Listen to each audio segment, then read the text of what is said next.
ರಾಮ ಜನ್ಮಭೂಮಿಯಲ್ಲಿ ರಾಮನ ಪ್ರಾಣ ಪ್ರತಿಷ್ಠಾಪನೆಯ ಹಿನ್ನೆಲೆಯಲ್ಲಿ ಒಂದು ಬೃಹತ್ ಕಟೌಟ್ ಅನ್ನ ರಾಜ್ಯದಲ್ಲಿ ಎಲ್ಲೆಡೆ ಹಾಕಲಾಗಿತ್ತು.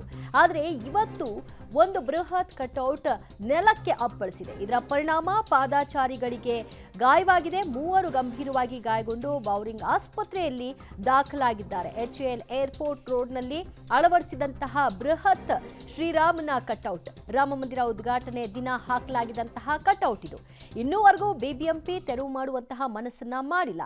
ಅದರ ಪರಿಣಾಮವಾಗಿ ಅದು ಯಾವ ರೀತಿಯಾಗಿ ರಸ್ತೆಗೆ ಬಿದ್ದಿದೆ ಅನ್ನೋದನ್ನ ಗಮನಿಸ್ತಾ ಇದ್ದೀರಿ. ಇದು ಬಿದ್ದ ನಂತರದಲ್ಲಿ ಆ ಭಾಗವಾಗಿ ಹೋಗ್ತಾ ಇದ್ದಂತಹ 3 ಗಂಭೀರವಾಗಿ ಗಾಯವಾಗಿದೆ. ಬಹಳಷ್ಟು ಜನ ಆ ಭಾಗವಾಗಿ ಓಡಾಟವನ್ನು ನಡೆಸ್ತಾರೆ. ಇನ್ನೂ ದೊಡ್ಡ ದುರಂತ ಆಗಿದ್ದಿದ್ರೆ ಏನು ಮಾಡಬೇಕಾಗಿತ್ತು? BBMP ಯಾಕಿಷ್ಟು ನಿರ್ಲಕ್ಷ್ಯ ವಹಿಸುತ್ತೆ ಅಂತ ಜನ ಆಕ್ರೋಶವನ್ನು ವ್ಯಕ್ತಪಡಿಸಿದ್ದಾರೆ. ಅಯೋಧ್ಯೆ ರಾಮ ಮಂದಿರ ಪ್ರಾಣ ಪ್ರತಿಷ್ಠಾನ ಕಾರ್ಯಕ್ರಮದ ದಿನ ಹಾಕಿದ್ದಂಥ ಕಟೌಟ್ ಒಂದು ನೆಲಕ್ಕುರುಳಿ ಸದ್ಯ ದೊಡ್ಡ ಅನಾಹುತ ಒಂದು ತಪ್ಪಿದೆ. ಬೆಂಗಳೂರಿನ HAL ಮುಖ್ಯ ರಸ್ತೆಯಲ್ಲಿ ಹಾಕಿದ್ದಂಥ ಬೃಹತ್ ಕಟೌಟ್ ಒಂದು, ಅಂದರೆ ಶ್ರೀರಾಮನ ಬೃಹತ್ ಕಟೌಟನ್ನು ಅಯೋಧ್ಯೆಯ ರಾಮ ಮಂದಿರದ ಪ್ರಾಣ ಪ್ರತಿಷ್ಠಾನ ಕಾರ್ಯಕ್ರಮ ಏನಿತ್ತು ಆ ಕಾರ್ಯಕ್ರಮದ ಅಂಗವಾಗಿ ಹಾಕಲಾಗಿತ್ತು. ಬಟ್ ಆದರೆ ಕಾರ್ಯಕ್ರಮ ಆಗಿ 10 ದಿನ ಆದರೂ ಕೂಡ ಅದನ್ನು ತೆರವು ಮಾಡಿರಲಿಲ್ಲ. ಹಾಕಿದ್ದಂಥ ಬೃಹತ್ ಕಟೌಟ್ ಇವತ್ತು ಏಕಾಏಕಿ ನೆಲಕ್ಕೆ ಉರುಳಿದೆ. ನೆಲಕ್ಕೆ ಉರುಳಿದಂತಹ ರಭಸಕ್ಕೆ ಇಲ್ಲಿ ಹೋಗ್ತಾ ಇದ್ದಂಥ ಒಂದಿಬ್ಬರು ಪಾದಚಾರಿಗಳ ಮೇಲೆ ಕೂಡ ಅದು ಬಿದ್ದಿರುವಂಥ ಕಾರಣಕ್ಕಾಗಿ ಒಂದಿಬ್ಬರಿಗೆ ಗಂಭೀರವಾದಂಥ ಗಾಯ ಆಗಿದೆ. ಬಹಳ ಮುಖ್ಯವಾದಂಥ ವಿಚಾರ ಅಂತ ಹೇಳಿದ್ರೆ, ಕಟೌಟ್ ನಿಲ್ಲಿಸಿದಂಥ ಜಾಗ ಏನಿತ್ತು ಅದ್ರ ಪಕ್ಕದಲ್ಲೇ ಒಂದು ಶಾಲೆ ಇದೆ. Hindustan aircraft sanitary board education society ಅನ್ನುವಂಥ ಶಾಲೆ ಒಂದಿತ್ತು. ಅದೃಷ್ಟವಶಾತ್ 106 ಮಕ್ಕಳು ದಿನನಿತ್ಯ ಇಲ್ಲಿ ಓಡಾಟವನ್ನು ಮಾಡ್ತಾರೆ, ದಿನನಿತ್ಯ ಇಲ್ಲಿ ಓದಲಿಕ್ಕೆ ಬರ್ತಾರೆ. ಆದರೆ ಆ ಮಕ್ಕಳು ಓಡಾಟವನ್ನು ಮಾಡುವಂಥ ಸಂದರ್ಭದಲ್ಲಿ ಇದು ಬಿದ್ದಿಲ್ಲ ಅನ್ನುವಂಥದ್ದೇ ನಿಟ್ಟುಸಿರಿನ ವಿಚಾರ. ಯಾಕಂದರೆ ಹೆಚ್ಚಾಗಿ ಮಕ್ಕಳು ಓಡಾಟ ಮಾಡುವಂಥ ಸಂದರ್ಭದಲ್ಲಿ ಏನಾದರೂ ಈ ಕಟೌಟ್ ಬಿದ್ದಿದ್ರೆ ದೊಡ್ಡ ಮಟ್ಟದ ಅಪಾಯ ಆಗ್ತಾಯಿತ್ತು. ಬಟ್ ಕಟೌಟ್ ಬಿದ್ದ ಹಿನ್ನೆಲೆಯಲ್ಲಿ ಹೋಗ್ತಾ ಇದ್ದಂಥ ಒಂದಿಬ್ಬರು ಪಾದಚಾರಿಗಳೇನಿದ್ರು ಅವ್ರಿಗೆ ಸಣ್ಣ ಪುಟ್ಟ ಗಾಯಗಳಾಗಿದೆ. ಜೊತೆಗೆ ಅವರನ್ನು ಸ್ಥಳೀಯ ಆಸ್ಪತ್ರೆಗೆ ಕರ್ಕೊಂಡು ಹೋಗುವಂಥ ಕೆಲಸವನ್ನು ಕೂಡ ಇಲ್ಲಿನ ಸ್ಥಳೀಯರು ಮಾಡಿದರು. ಒಂದಿಬ್ಬರು ವಿದ್ಯಾರ್ಥಿಗಳಿದ್ದಾರೆ. ಘಟನೆ ಆದಂಥ ಸಂದರ್ಭದಲ್ಲಿ ಅವರು ಸ್ಥಳದಲ್ಲಿದ್ದರು. ಮಾತನಾಡಿಸ್ತಾರೆ, ಏನಾಯಿತು, ಎಷ್ಟೊತ್ತಲ್ಲಿ ಆಯಿತು, ಹೇಗಾಯಿತು? ಸರ್, ಇದು ಮಧ್ಯಾಹ್ನ 12:30 ಆಗಿದ್ದು. ನಮ್ಗೆ ಲಂಚ್ ಬ್ರೇಕ್ ಬಿಟ್ಟರು. ಆವಾಗ ಏನಾಯ್ತು ಅಂದರೆ ನಾವೆಲ್ಲ ಊಟ ಮಾಡ್ತಾಯಿದ್ರಿ. ಸದ್ಯ ಸ್ಕೂಲ್ ಮಕ್ಕಳು ಯಾರು ಆಚೆ ಬಂದಿಲ್ಲ. ಫಸ್ಟ್ ಆಫ್ ಆಲ್ ಇಲ್ಲಿ ಬ್ಯಾನರ್ ಕಟ್ಟೋಕ್ಕೆ ಯಾರು ಪರ್ಮಿಷನ್ ಕೊಟ್ಟರು ನಮ್ಗೆ ಗೊತ್ತಿಲ್ಲ. ಕಾಲೇಜ್ ಕಡೆ ಏನು ಇನ್ಫಾರ್ಮೇಷನ್ ಬಂದಿಲ್ಲ. ಈ ಥರ ನಾವು ಕಾಲೇಜ್ ಕೊಟ್ಟಿದ್ದೀರಿ, ಪರ್ಮಿಷನ್ ಯಾರು ಕೊಟ್ಟರೂ ಗೊತ್ತಿಲ್ಲ. ಸದ್ಯ ನಮ್ಮ ಸ್ಕೂಲ್ ಮಕ್ಕಳು ಮಧ್ಯಾಹ್ನ ಟೈಮಲ್ಲಿ ಇವತ್ತು ಹಾಫ್ ಡೇ ಇದ್ದಿಲ್ಲ, ಏನೂ ಇದ್ದಿಲ್ಲ. ಅಕಸ್ಮಾತ್ ಏನಾದರೂ ಆಚೆ ಬಂದಿದ್ರೆ ಸ್ಕೂಲ್ ಮಕ್ಕಳು ಏನಾದರೂ ಆಗಿದ್ರೆ ಯಾರು ಜವಾಬ್ದಾರಿ? ಯಾರಾದರೂ ಇಲ್ಲಿ ಆ ಓಡಾಟ ಅಂದರೆ ಅದು ಬೀಳುವಂಥ ಸಂದರ್ಭದಲ್ಲಿ ಓಡಾಟವನ್ನು ಮಾಡ್ತಾ ಇದ್ರಾ, ಹೇಗೆ?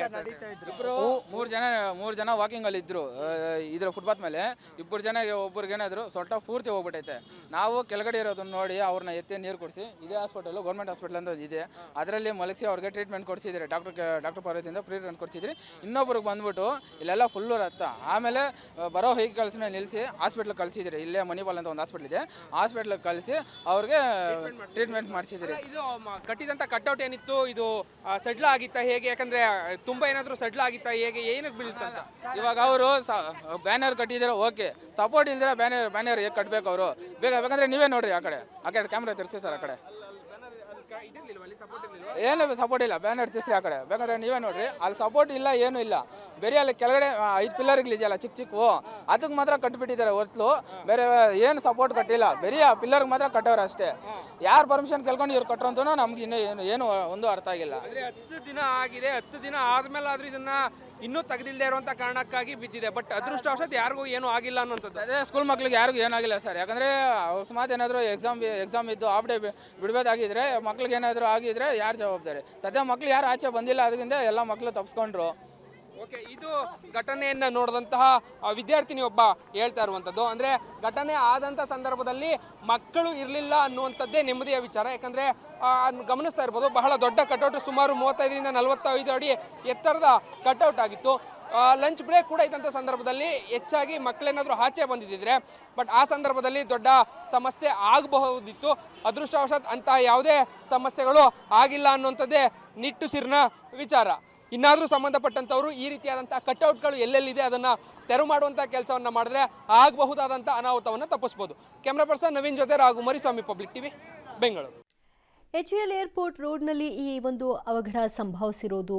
ಅಲ್ಲೊಂದು 5 ಪಿಲ್ಲರ್ಗಳಿವೆ ಚಿಕ್ಕದು. ಅದಕ್ಕೆ ಸಪೋರ್ಟಿವ್ ಆಗಿ ಬಂಬ್ಗಳನ್ನ ಹಾಕಿ ಇವರು ದೊಡ್ಡ ಒಂದು ಕಟೌಟನ್ನು ಸ್ಥಾಪಿಸಿದ್ದಾರೆ. ಆದರೆ ಆಯಿತು, ಸ್ಥಾಪನೆ ಮಾಡಿದ್ರು, 22ನೇ ತಾರೀಕು ಪ್ರಾಣ ಪ್ರತಿಷ್ಠಾಪನೆ ಆಯಿತು. ಅದಾದ ನಂತರದಲ್ಲಾದರೂ ತೆರವು ಮಾಡಬೇಕಿತ್ತು. ಯಾಕಂದರೆ ಅಲ್ಲೇ ಒಂದು ಸ್ಕೂಲ್ ಕೂಡ ಇದೆ. ಇವತ್ತೇನಾದರೂ ಹಾಫ್ ಡೇ ಇದ್ದಿದ್ದರೆ ಈ ಮಕ್ಕಳು ಆ ಭಾಗವಾಗಿ ಹೋಗ್ತಾ ಅವ್ರ ಮೇಲೆ ಬಿದ್ದಿದ್ರೆ ದೊಡ್ಡ ಅನಾಹುತವೇ ಸಂಭವಿಸ್ತಾ ಇತ್ತು. ಅದಕ್ಕೆ ಯಾರು ಹೊಣೆ ಹಾಕ್ತಾ ಇದ್ರು ಅಂತ ಖುದ್ದು ಸ್ಕೂಲ್ನ ಮಕ್ಕಳೇ ಕೇಳ್ತಿದ್ದಾರೆ.